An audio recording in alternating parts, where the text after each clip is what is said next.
Bonjour à tous, ici IDGN. Aujourd'hui, nous plongeons dans un exercice essentiel pour maîtriser la dactylographie avec Microsoft Word.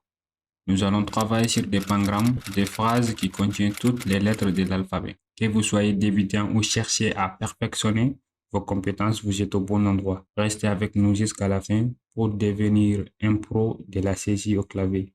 Donc, c'est parti. Ok, voici les gars, voici notre texte qu'on devrait saisir dans Microsoft Word qui s'appelle exercice 1. Bon, donc, moi, je pense qu'il n'y a pas une partie qui est difficile. C'est juste en bas ici. Ici qu'on trouve des parties qui sont un peu difficiles. Voilà.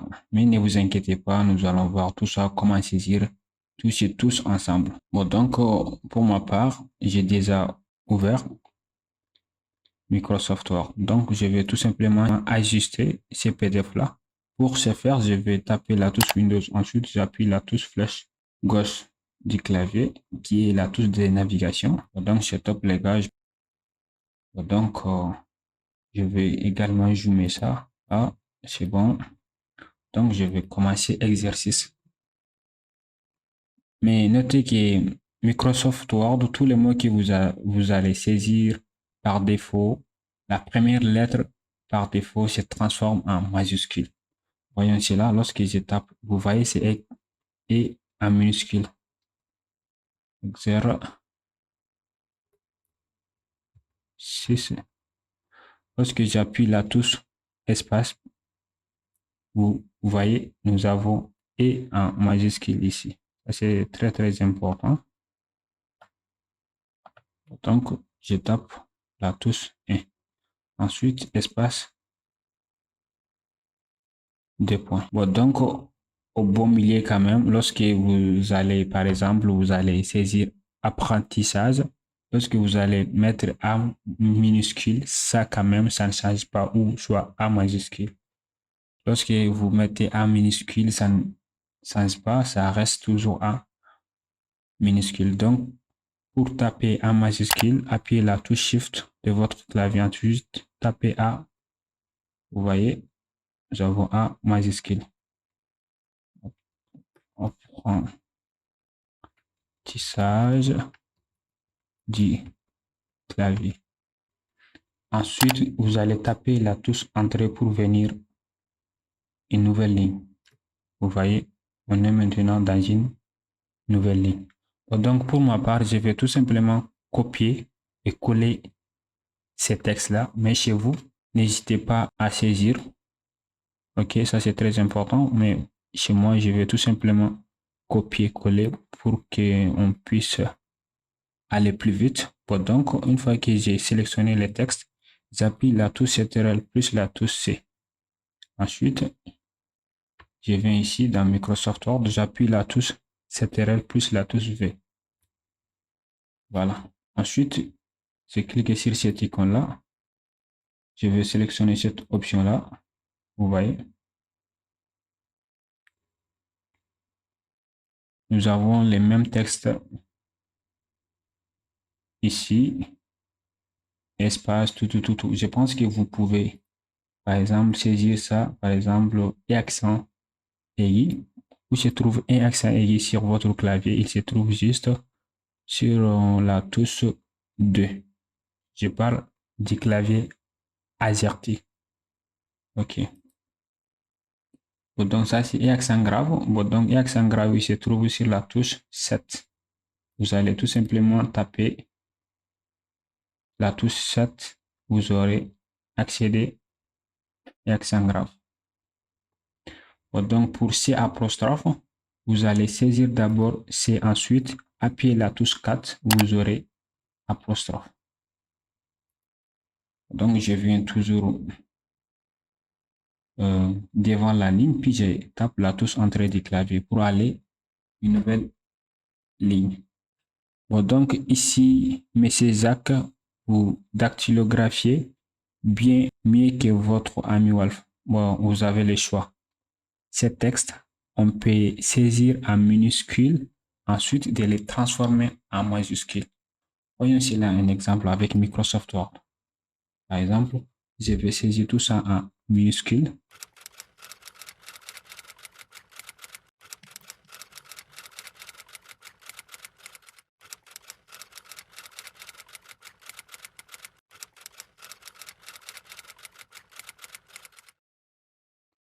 Attention, j'ai oublié. Lorsque je viens ici, mais je tape la touche Entrée pour aller une nouvelle ligne. Hop, ça. Ok, on vient ici. Votre ami Wolf. Ensuite, point. Vous avez remarqué un train ici qui est un train de soulignement. Cela veut dire que cette phrase, il y a une erreur. Bon, donc, pour corriger cette erreur-là, vous devez positionner votre curseur. Ensuite, faire un clic droit. Vous aurez accédé au dictionnaire de correction ici. Voilà. C'est très important avec Wolf ici. Lorsque vous cliquez dessus, vous voyez, vous pouvez accéder à des correcteurs. Voilà. Donc, ici, nous avons des mots, par exemple, Monsieur jusqu'à Wolf, qui sont en minuscules. Or que nous avons souhaité mettre ces phrases-là en majuscules. Pour ce faire, vous allez sélectionner ces textes. Puis, vous allez venir ici, cette icône-là, cliquer, bouton de lancement. Puis, vous allez sélectionner cette case-là qui est majuscule. Lorsque vous cliquez sur cette case-là, ensuite, vous allez sélectionner l'option OK. Vous verrez que votre texte sera mis en majuscule. Ça, c'est très important. Voilà. N'hésitez pas, lorsque par exemple, vous avez saisi une page ou une demi-page en majuscule et que vous souhaitez transformer en minuscule, n'hésitez pas à toujours venir à cliquer sur ces petits boutons-là pour mettre majuscule ou soit petite majuscule. Ça, c'est très important. Bon, donc, j'appuie la touche Entrée du clavier pour aller une nouvelle ligne. Bon, donc, ici, je vais tout simplement copier-coller. Je pense qu'il n'y a pas quelque chose ici difficile. Hein? Donc, j'appuie la touche espace. Bon, donc, pour accéder à l'apostrophe, vous devez appuyer la touche 4 de votre clavier. Ne tapez ni majuscule, ni shift, ni cadenas. Tapez seulement la touche 4. Voilà, nous avons apostrophe l'eau. Donc, je vais encore copier ici. Ensuite, décoller. Mais toujours ici, on devrait aller sur la nouvelle ligne. J'appuie la touche entrée.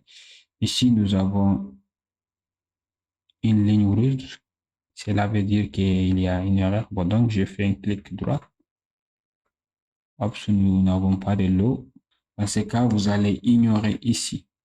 Bon, donc, pour faire virgule, regardez juste au-dessus de la touche espace, vous avez la touche virgule sur un clavier AZERTY.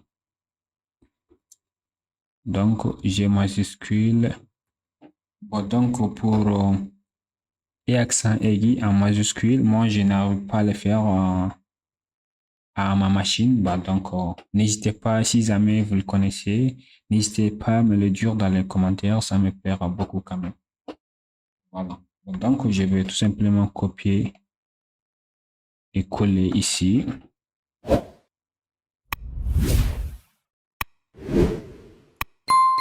Copier ici. Je vais copier. Hop, la touche G ne fait pas partie parce que j'ai déjà copié ça. J'ai déjà saisi ça là-bas, mais ça revient toujours. C'est pas grave, je vais aller faire tout simplement ici. Je vais coller ici. Voilà. Maintenant, on était ici. Ici, cette partie-là, je pense qu'on va avoir un peu de difficulté avec cette partie-là.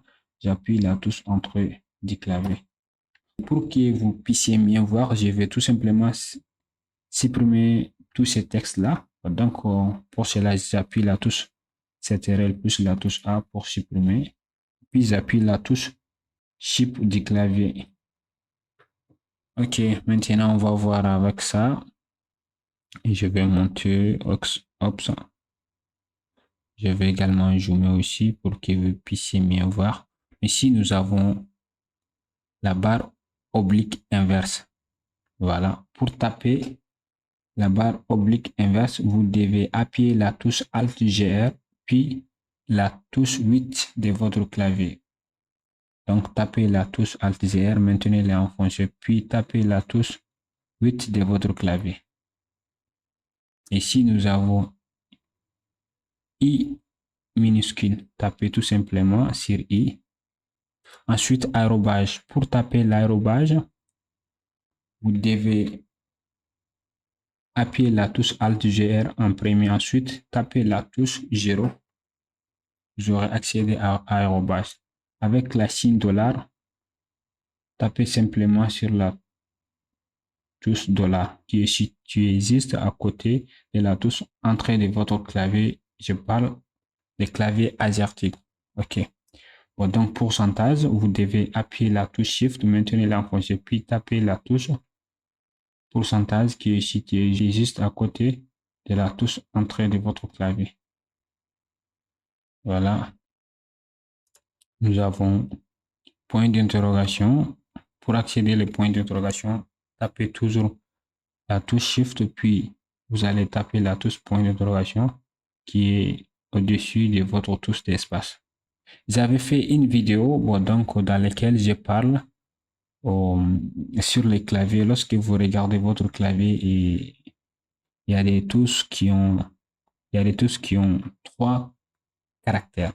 Par exemple, les touches qui ont 3 caractères, pour accéder au premier caractère là, lorsqu'on regarde avec 1, 2, 3 jusqu'à 0 et plus même, vous devez appuyer la touche Shift. Une fois que vous avez appuyé sur la touche Shift, vous maintenez l'enfoncé, puis vous allez taper la touche que vous voulez accéder. Cela veut dire que j'ai besoin d'accéder les touches qui sont en première position.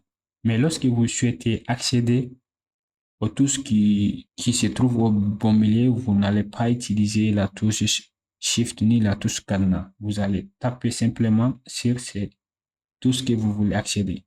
Mais les caractères qui sont en bas, pour accéder, dans ce cas, vous aurez besoin d'utiliser la touche Alt-GR.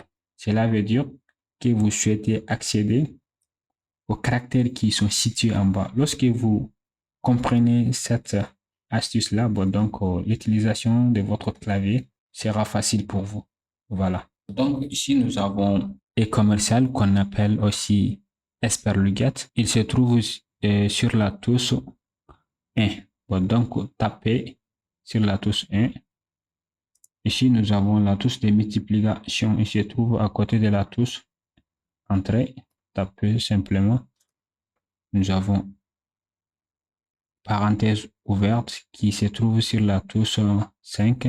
Parenthèse fermée qui se trouve après la touche 0 en haut de votre clavier. Ici, cette trait-là, certains appellent tiré de 8 ou soit underscore blanc. Donc, pour pouvoir accéder à ce trait-là, tapez tout simplement sur la touche 8. Vous aurez accédé. Ici, nous avons la barre oblique. Elle se situe juste au-dessous de la touche lettre L1. Voilà. Donc, dans ce cas, vous allez taper la touche Shift parce qu'elle se trouve en haut, en première ligne. Donc, vous allez taper la touche Shift, puis vous allez taper la touche barre oblique. Espace, nous avons tiré ici. Il se trouve sur la touche 6. Tapez simplement sur la touche 6. Espace, nous avons égal ici, qui est situé à côté de la touche de retour de votre clavier. Tapez sur la touche égal. Voilà. Ici, nous avons I majuscule. Donc, vous allez taper la touche Shift puis la touche I. Ici, nous avons Y. Donc, tapez simplement sur la touche Y. OK. Ensuite, espace, I, espace, I, espace, O, espace. Nous avons des points. Des points, elles se situent juste en bas à droite de votre clavier, à côté de la touche espace. Donc, P. Donc, chapeau se trouve juste à côté de la touche P. Donc, vous allez taper tout simplement sur la touche chapeau. Ensuite, espace pour qu'elle elle apparaître. Sinon, lorsque vous tapez simplement sur la touche chapeau et que vous n'avez pas appuyé sur espace, vous n'aurez pas ces chapeaux-là. Ça, c'est très important. Bon, donc, ces Segui, elle se trouve juste sur la touche 9, espace, accent grave. Elle se trouve sur la touche 0. Ensuite, L majuscule, tapez la touche Shift plus la touche L. Espace, 2 points. Ensuite, voilà. Observez bien ici. Nous avons ASAPO. Bon, donc, pour pouvoir accéder à SAPO, vous devez premièrement taper sur SAPO. Ensuite, tapez la touche A. Nous avons ASAPO. Tapez la touche virgule. Ensuite, nous avons ESAPO. Bon, donc, ESAPO, toujours, vous devez appuyer la touche chapeau. Ensuite, la touche E. Espace, puis SAPO, toujours appuyer sur SAPO, puis la touche I. Ça, c'est espace, ça, c'est 001. Dans ce cas, vous allez appuyer la touche Shift. Voilà. Encore une nouvelle ligne. Bon, donc maintenant, on est sur la dernière partie qui est E majuscule. Bon, donc, pour taper E majuscule, appuyez sur la touche Shift plus la touche E. Vous voyez, nous avons E majuscule qui vient d'apparaître. Ici, nous avons E accent aigu. Bon, donc, elle se trouve juste sur la touche D de votre clavier. Je parle des claviers AZERTY. Donc, nous avons CCG qui se trouve juste sur la touche 9. Ensuite, virgule, appuyez sur la touche égale qui se trouve juste à côté de la touche de retour de votre clavier. Nous avons accent grave qui sont en minuscule, accent grave en minuscule et accent grave en minuscule jusqu'à O accent grave en minuscule. Pour taper un accent grave, vous devez premièrement appuyer la touche Alt-ZR, ensuite taper la touche 7 de votre clavier, ensuite taper la touche A de votre clavier. Voilà, c'est comme ça que vous accédez à des touches qui ont des accents graves. Toujours appuyer la touche Alt-ZR plus la touche 7, ensuite la touche A de votre clavier, virgule. Donc, pour accent grave, vous devez toujours encore appuyer la touche Alt-ZR, puis la touche 7, puis la touche E de votre clavier. Voilà. Nous avons I accent grave, toujours c'est la même chose. Hein. Appuyez la touche Alt-ZR, puis la touche 7, puis la touche I de votre clavier. Virgule ou accent grave, toujours Alt-ZR, plus la touche 7, plus la touche O de votre clavier. Ici, nous avons et accent circonflexe en majuscule. Bon, donc, pour pouvoir taper cela, j'appuie la touche virgule d'abord, suite espace. Vous devez premièrement taper sur la touche accent circonflexe. Donc, tapez sur la touche accent circonflexe. Ensuite, la touche Shift plus la touche E. Voilà, virgule, I accent circonflexe ou I chapeau. Appuyez sur la touche chapeau, ensuite la touche Shift plus la touche I, virgule, appuyez sur la touche chapeau, plus la touche Shift plus la touche O de votre clavier. Donc, où nous avons A tréma, E tréma, I tréma, O tréma et U tréma. Donc, pour taper A tréma, dans ce cas, vous devez appuyer sur la touche Shift. Pourquoi? Parce que le caractère tréma se situe en haut, en première position, comme je vous ai dit. Se trouve en première position. Dans ce cas, vous devez appuyer sur la touche Shift, puis la touche tréma, tout en maintenant la touche Shift enfoncée, puis taper la touche A de votre clavier. Nous avons A tréma en majuscule. Pareil, hein, toujours maintenir la touche Shift enfoncée. Ensuite, tapez sur tréma, puis la touche E de votre clavier. Voilà.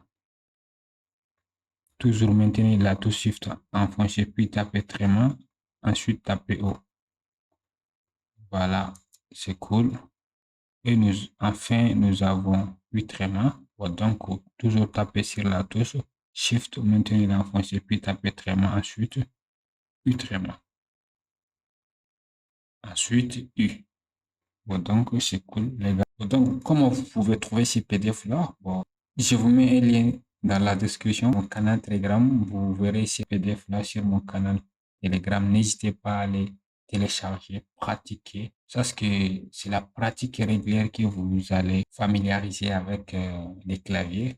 Voilà pour cet exercice sur la dactylographie avec Microsoft Word. J'espère que vous avez trouvé cela utile pour améliorer vos compétences. N'hésitez pas à pratiquer régulièrement. Si vous avez des questions ou si vous souhaitez voir d'autres exercices, n'hésitez pas à les partager dans les commentaires ci-dessous. Merci d'avoir regardé et à bientôt pour plus de conseils sur productivité avec Microsoft Word.